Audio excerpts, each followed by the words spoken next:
The Bihar teacher history makers मेरा mobile मेरी शिक्षा के मंच की ओर से प्रमंडल स्तरीय सम्मान समारोह का आयोजन वाटिका होटल सभागार में हुआ। इस दौरान दरभंगा और कोसी प्रमंडल के बेहतर काम करने वाले नवाचारी शिक्षकों को सम्मानित किया गया। निस्वार्थ भाव से सरकारी विद्यालय के बच्चों के हित में सदैव तत्पर बिहार के क्रिएटिव शिक्षकों की प्रतिभा को उजागर करने का सबसे बड़ा मंच टीवीटी राज्य स्तर पर कई बार शिक्षकों को सम्मानित कर चुका है।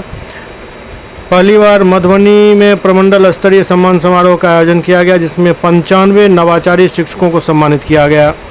इसमें दरभंगा की 2 शिक्षिका कुमारी रजनी और अनुपम कुमारी जाले ब्लॉक की हैं, जिनको सम्मानित किया गया।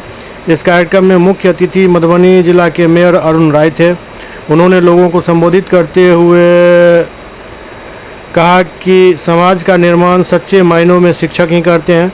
शिक्षक ही एक बच्चे को कुशल नागरिक बनाते हैं, जो देश समाज में अपना और अपने परिवार का नाम रोशन करते हैं। इन बच्चों को शिक्षित करने और उनके भविष्य को सुनहरा रूप देने का काम शिक्षक निस्वार्थ भाव से करते हैं। इन्हें बस मान सम्मान और आदर की भूख रहती है।